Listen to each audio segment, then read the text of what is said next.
Hello and welcome to Worms and Warriors. We are playing Grand Tactician, the Civil War 1861 to 1865. We're going to roll into an historical battle. If you've followed this channel for any length of time, then you will know that I haven't been around for a while. In fact, I think it's been about 8 months or 9 months since my last video. And that's simply because I've been very busy. I've been back to school, back to college, and I've got a new job now, so it's keeping us very busy. However, I do have some time, so I'm dying to get back into some YouTubing. Anyway, so we're going to play Grand Tactician the Civil War because this was always probably the most popular game on this channel, along with Crusader Kings 3. And we're going to play a battle just to ease myself back into recording videos and, you know, just to get back into the swing of things. We're going to play a historical battle. Let's check it out. So the battle I'd like to play is a smaller battle. It is the Battle of Olustee in Florida. Now, this happened in February 1864, so towards kind of the last year of the war. Well, just about anyway. So it's February the 20th, 1864. We're going to fight at Olustee Station in Florida. We are going to fight as the Confederacy, of course. Our commander is Brigadier General Finegan, and we've also got Alfred Colquitt, who commands one of our brigades. So these guys are in charge of the District of Florida, or East Florida, or something like that, and they've been directed by PGT Beauregard, who's the commander up in the Carolinas, to hold the Union incursion into Florida. So the Union have got a foothold in Florida at this time. They captured various coastal areas in 1862 and onwards. And they have now landed some troops in the vicinity of Jacksonville. And their aim is kind of to push through to Tallahassee, the state capital, to capture that place. They've got somewhere around 5,500 men commanded by Truman Seymour, who's a Brigadier General, I want to say. Yes, he is, it tells you there. Brigadier General as well. So we've got some small forces, like kind of division-sized forces. We've got 5,000 men ourselves with 12 guns, 1,000 cavalry. Historically, the Confederacy won this fight. 946 casualties were taken. The Union lost 1,861 men, which is, I mean, a substantial number from 5,500. You know, that's crazy, really. There was some controversy after this battle, where, according to some letters and sources, the Confederate soldiers at the end of it massacred a bunch of the wounded and surrendered black soldiers from the Union side, which, you know, is obviously an outrageous war crime. That kind of hindered the Confederacy from pressing on and finishing this victory. As often happened, the Confederacy won a fight and it didn't follow it up with an adequate pursuit to take out the enemy force completely. So the Union ended up suffering heavy casualties, but they slipped away back towards Jacksonville over here, as we can see. The fight itself is going to be probably a tough one, I would think, especially since I have not played this game very much at all. I had a quick blast of it because I got the new Whiskey and Lemons DLC, so I had a quick game of this a few days ago, but I mean, I'm really quite rusty with this battle game, with this game in general. So what we're going to do here, let's see, I'm going to play it on, well, I'm just going to play on hard, I think, because simply I haven't played this game very much. We're playing this Confederacy, of course, as mentioned. We're going to have 2 brigades, I believe, and then they've got their forces split into 4 brigades. We're going to go with, I'm not sure, well, let's go with Historical AI. Alright then, yeah, so we're going to go with hard difficulty. We're going to go with historical AI. We are going to go into this fight. And as always, this video is chaptered, so if there's any bits you don't want to see or whatever, just skip forward to wherever you want to go to. Not that there'll be many chapters, because I suspect it'll be quite a short fight, but I don't know. So we've got order delays on fog of war feuds. I don't think feuds matter for historical battles like this. But let's get into it. We're going to get started right away. So Finegan says, I will act cautiously until the plans of the enemy are more fully developed. Their cavalry and artillery are at this point at Sanderson, some 10 miles from Olustee, and their infantry about 5 miles in their rear. They give me credit for a much larger force than I have. Well, there you go. He's sending his report to his superiors there. Alright, so as I say, this video is chaptered. We will look over the forces we have available to us. We'll have a little look over the ground. If you feel like it, press pause and read these orders. I'm not going to read this out, but feel free to do so yourself. So, the battlefield, it is a meeting engagement. It is February the 20th, 1864. We're starting this fight at 1300 hours, so 1 p.m. Let's have a look. We're going to come out the HQ view. We've got some defences here, which is nice, next to Olustee Station. I mean, will the Union throw themselves at those defences? Probably not. Let's have a look. We're arranged here. So Colquitt's brigade is out in the front. 2,205 men with 8 guns. Let's see what we have available in Colquitt's brigade. We'll start from the left here. So we've got Chatham's artillery under Captain John F. Wheaton. 4 guns, 12-pound Napoleons. Not bad out on the flank there. The 6th Florida Battalion under Colonel John W. Pearson, armed with Enfield rifle muskets.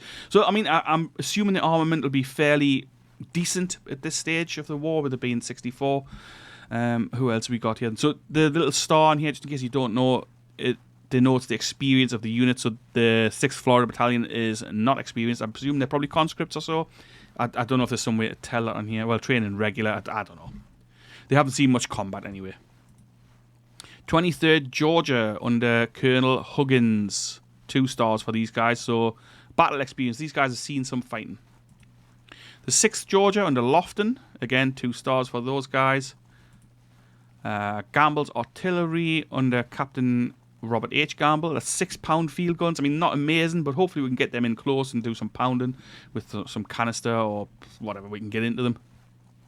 The 19th Georgia rifled muskets again, Springfields. As you'll see, these units are quite small, so these are like regiment size, battalion size, whatever you want, whatever they are. Well, the Florida one's a battalion. These are all regiments, I think. The 27th Georgia under Zachary, Colonel Zachary. And the 28th Georgia as well. So all pretty well armed, actually. Mississippi rifles for the 23rd Georgia, but I think other than that was all Enfields.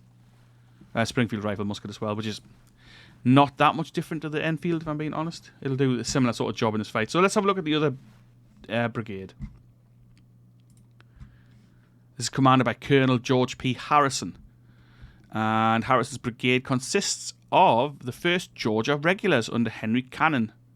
We can see these units are pretty small, 220 men. That's pretty small, but I think it's fairly standard for the American Civil War. Rifled muskets, can't speak here. Rifled muskets again. Ooh, mixed muskets for these guys. So the 28th Georgia Artillery Battalion. Maybe these guys like artillery support or something, or maybe we haven't got enough guns for them. As in, like, cannon for these guys. So maybe they've been armed with whatever we had available. So they've got mixed muskets. If we can, we'll probably keep these guys out of the fight. We'll see how we'll see how it rolls out. 12-pound Napoleon guns. Gerard's battery. Or would you say Gerard, maybe? I don't know. Colonel John Wesley Evans. Mississippi Rifles for those guys in the 64th Georgia.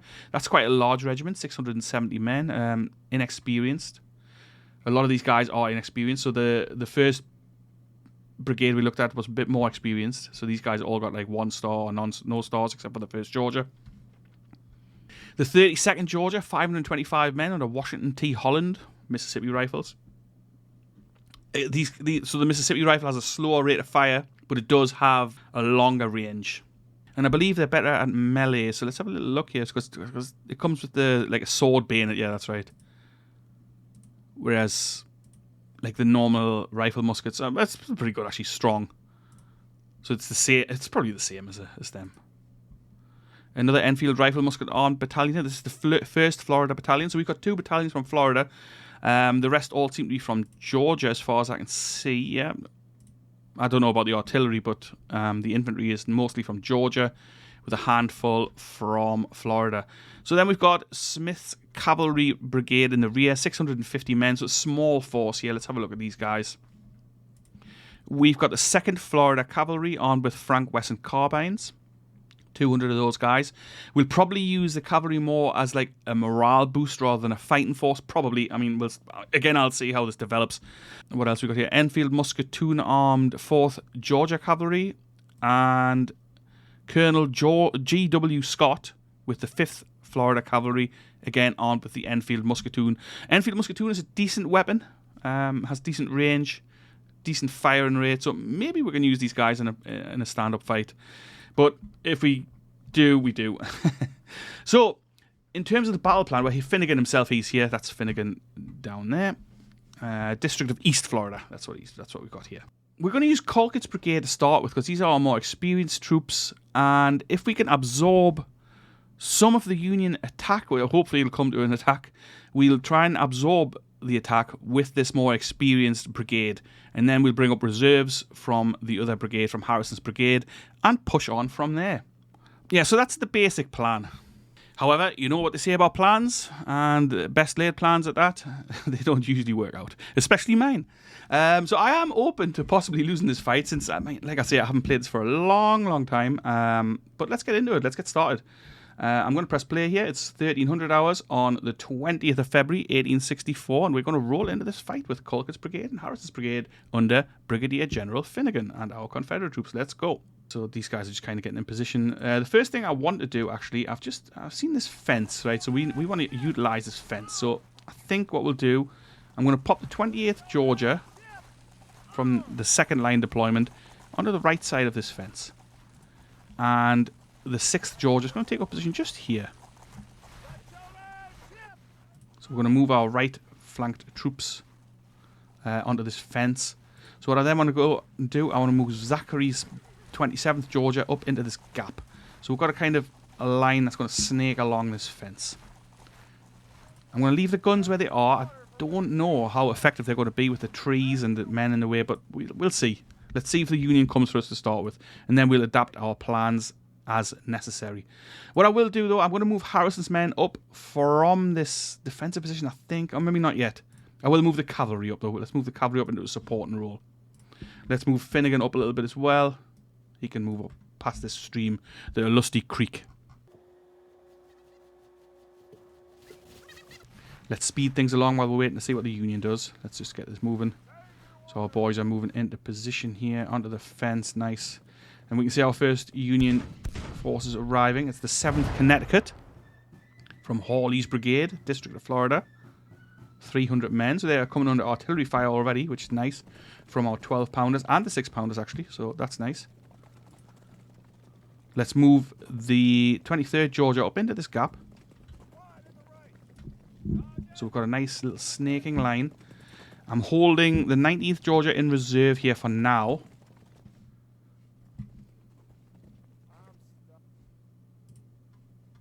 Let's move Harrison's brigade up. I'm going to move them up just behind the line here. That way they're going to be ready to spring wherever we need them.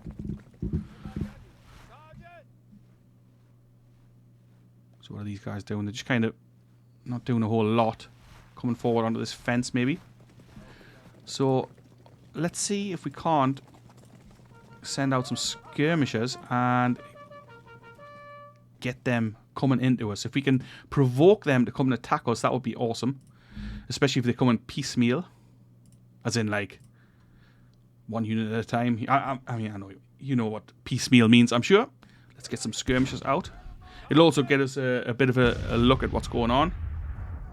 And actually, just before I carry on here, I just wanted to mention that I've got a poll up for the next series. So I'm going to run another series on this channel. It's going to be like a 1 episode a week kind of deal, because like I've still got stuff to do.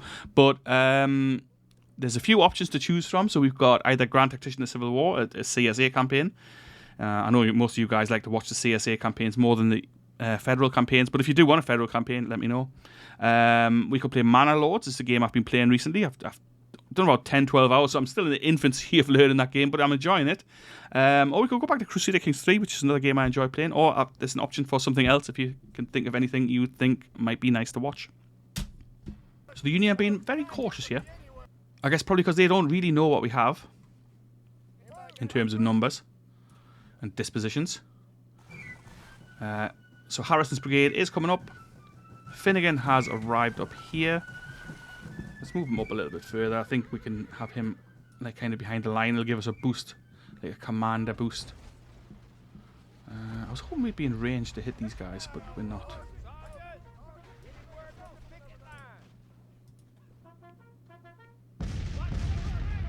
Our guns are still firing, but I mean, I doubt they're effective.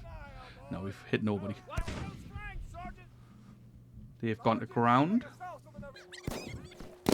I've got them up off the floor. Okay, there. So they are coming forward.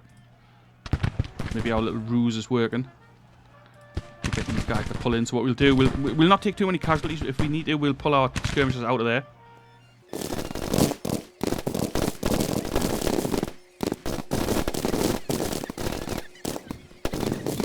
So the Union's gone to ground again. We've suffered a few casualties here, but nothing major. Still just that one Union regiment coming into shore, which is a little concerning.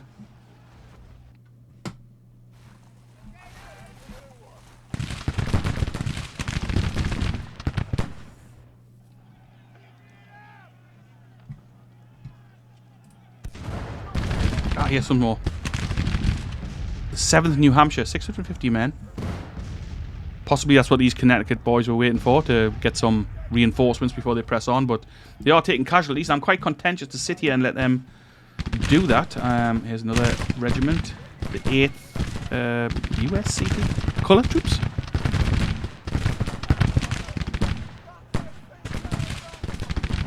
Which, of course, is not a term we would use today in polite society, but that is what they were called back then.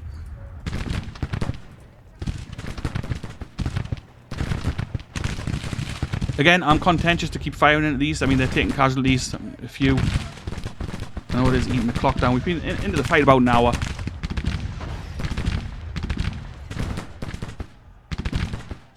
He's got some skirmishes coming forward from these upcoming regiments. It is eating into our artillery ammunition a little, but that's okay. Ah, these boys are still moving up, taking forever. What I might do, I might bring these 12-pounders up from the rear line. And we'll just plonk them here next to our 6-pounders and see if they can add to the fire.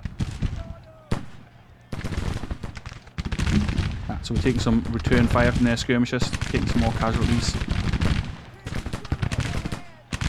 Here come their regiments, they're pushing out towards our left flank, which makes sense because I guess that's our weaker side. Let's move the 19th Georgia up onto our left flank. We do have our cavalry behind, of course.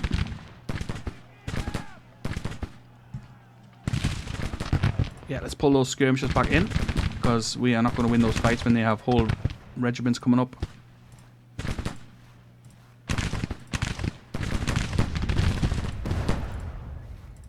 Pull them back in. Let these guys come. The 7th New Hampshire is moving in.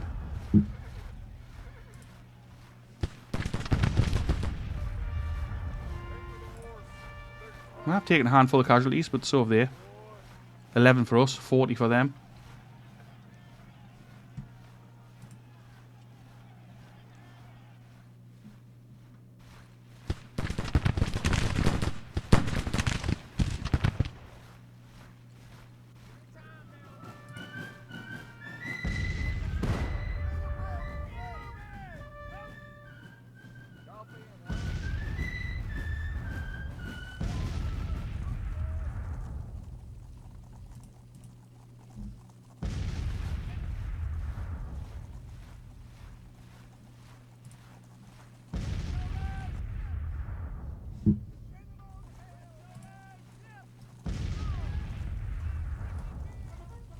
They are coming forward.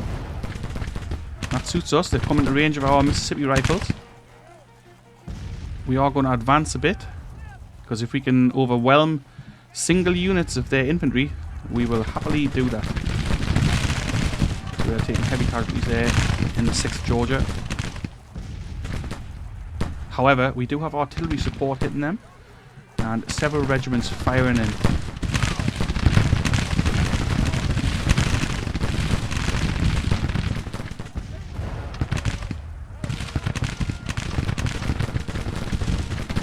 Questionable decision making from the AI here, because I mean it does happen in this game sometimes. The 7th New Hampshire, the men are dropping like flies out here in the open, which, you know, they take.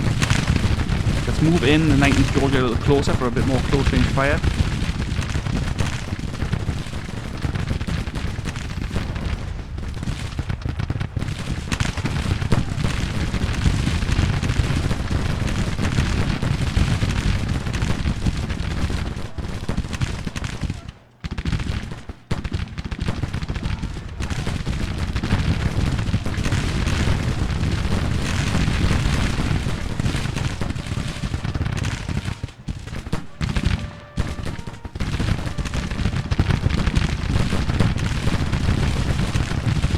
Lofton 6th Georgia has taken quite a few casualties.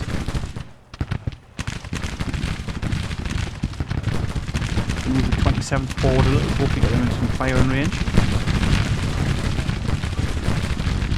So that's what I was talking about with the cavalry being close, so we are getting a buff for the cavalry being near. A little morale boost.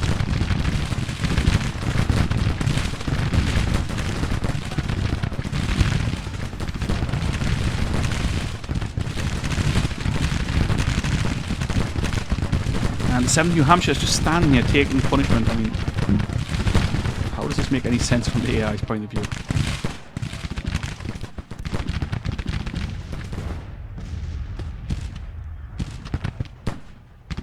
Things like this annoy me in this game. The artillery not firing. I mean, we are behind the line here. They could easily elevate those screws and fire over our infantry. Okay, so these guys are flashing now. 200 casualties sustained. They are pulling back. Let's let them do that for now. We're going to make some offensive moves here. We're going to move into this wheat field or cornfield, whatever it is.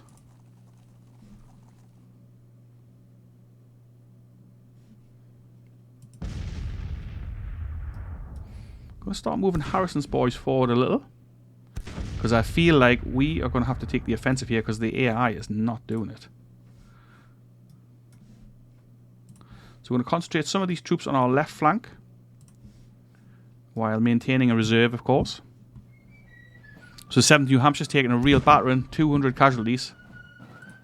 We've lost 102 men in the 6th Georgia. So, yeah, pretty ineffective now. I'm going to pull them back a little for a reserve placement. And let's move up the 27th Georgia into their place. So I'm going to keep advancing through this field. There's more troops coming. I mean, I'm happy for the Union to bring their troops down. I want to see what they've got. I want to see what we're up against. So there's another 3 regiments of infantry coming up.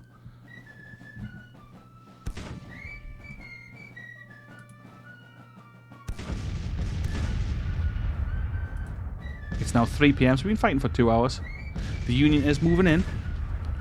Are they going to take the bait of our troops in this field and hopefully expose their flank a little? That would be nice. Looks like they are.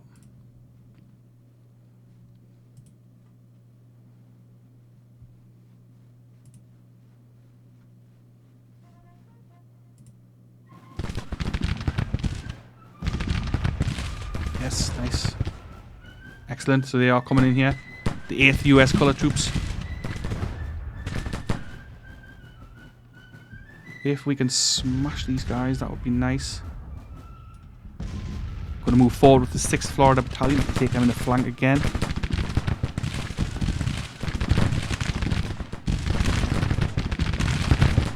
Taking some heavy fire there, these guys.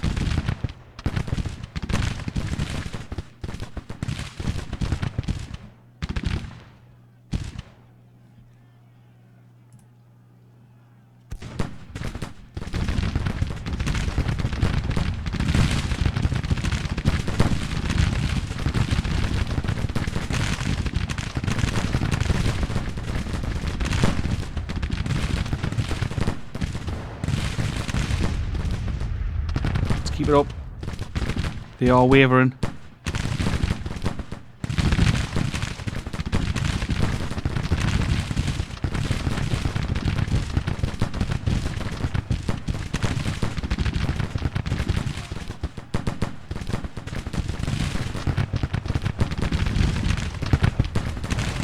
They're forming up for an attack on our left flank, I think.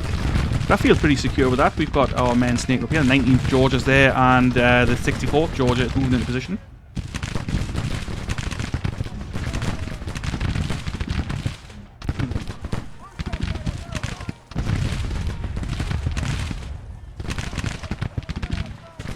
I'm trying to keep our men fresh where possible.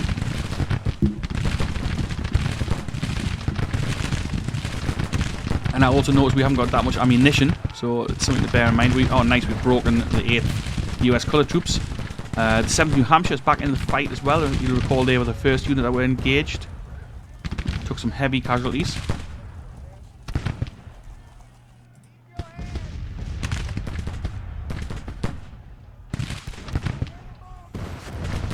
The 47th New York is coming across here. I'm not sure what they're playing at.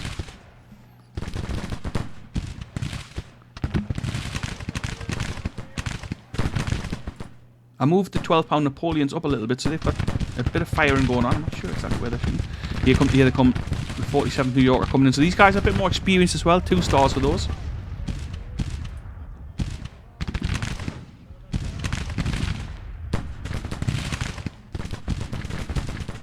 I moved Hopkins' guys up on our right, and I'm going to move them into the field to add their fire on from our right flank. The New York guys here, the 47th, are moving in. They're going to come into some heavy artillery fire from Wheaton's battery. If they get a bit closer, they'll be in canister range. They are in range of the 19th Georgia and the 64th Georgia.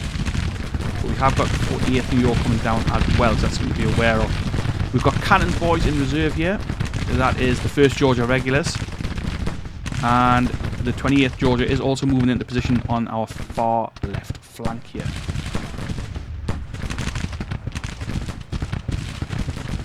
I'm going to move this cavalry up a little bit.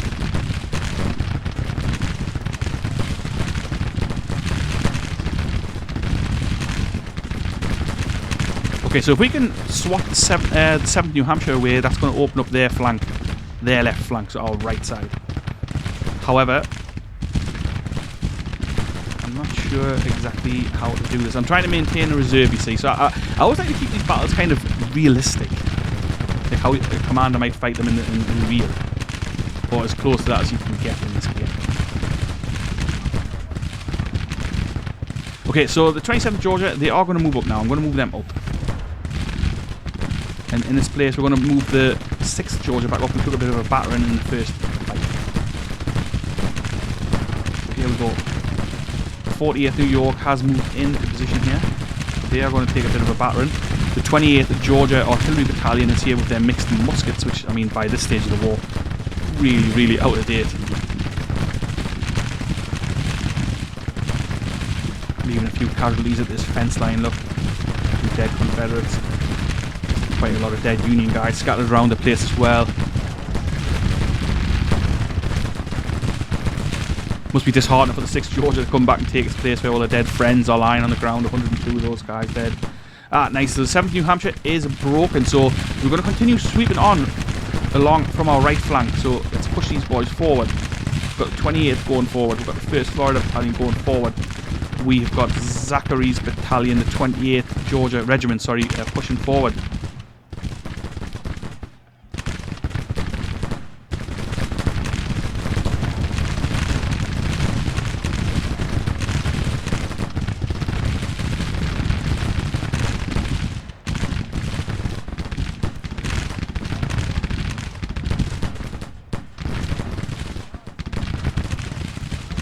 Zachary's 27th Georgia is going to cause these guys some problems by taking them in the flank.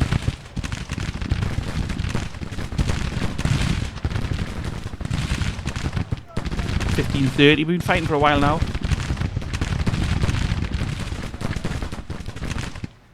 Let's move our boys forward a little.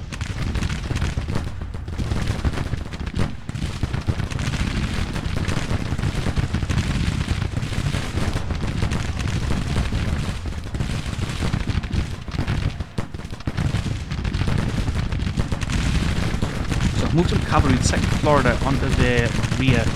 I'm going to dismount them. They're armed with the carbine, so they've got pretty quick fire and weapons. We're going to dismount them. We're going to loose order. And see what they do. I mean, I think they kind of pull out, I think, but hopefully they'll come under some fire from this cavalry unit, and that'll drive them away off the field.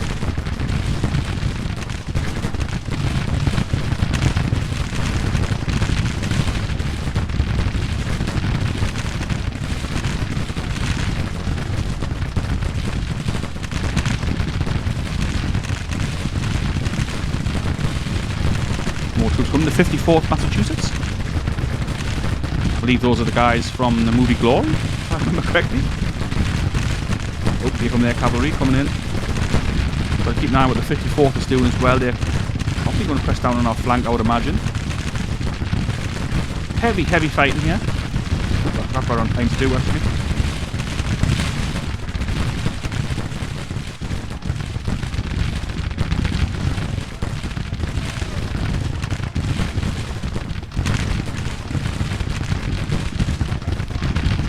The Union taking some real punishment here out in the open.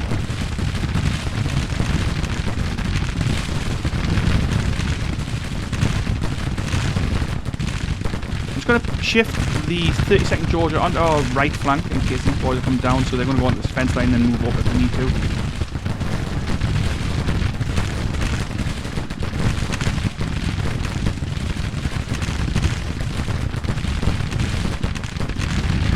Taking a bit of artillery fire from their horse artillery up here. Ah, nice.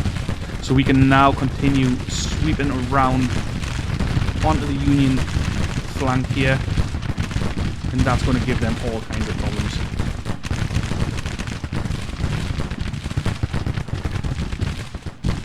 Speed it up a bit, times 5. 54th is coming into the centre here. We should have really pressed down on our flank.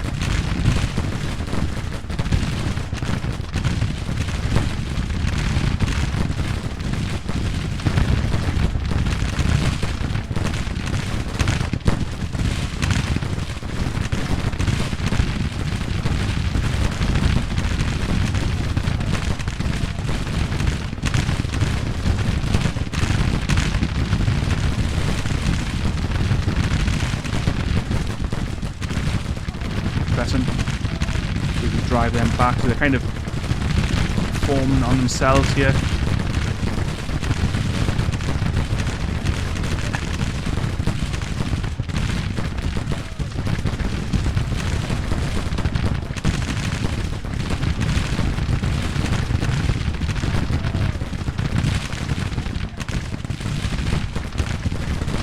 Crawford losing men. Ooh, a lot of our men are losing a lot of men. But it is a battle, it's going to happen.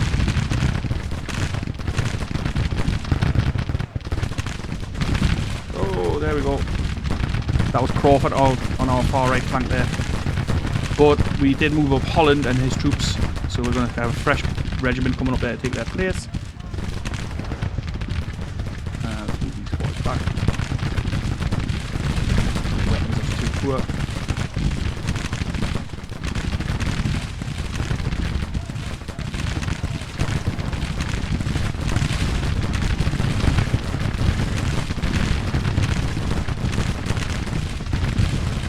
Enemies retreating, so they've had enough. You can't blame them really. There was some pretty poor decision making from the AI. However, it was an enjoyable little fight. I did enjoy it. I hope you enjoyed watching it. Let's have a look what the aftermath of this battle is.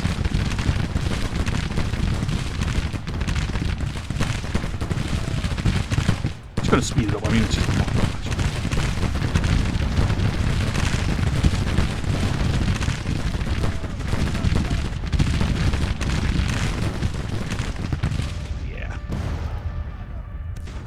Nice. So we suffered 858 casualties, they suffered 1800, so actually it's not miles off the historical outcome of this battle, so it's quite interesting. A major Confederate victory. We've sent the Union under Truman Seymour scuttling away. Nicely done, I would say. Good work from our boys. Only one regiment routed, and that was right towards the end of the battle. They took quite a lot of casualties and were exposed on our right. Let me know what you thought of it.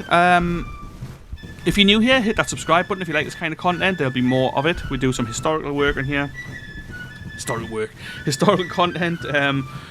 We do strategy gaming. So if you're into that kind of thing, stick around. Hit subscribe, hit like. Let me know what you thought of the episode. And check out the poll in the community tab and vote on the next series, which will be kicking off sort of in the next few days. Before I leave for my summer vacation. Anyway, I hope you're having a great day, whatever you're doing, and I'll hopefully catch you later. Ta-ra for now.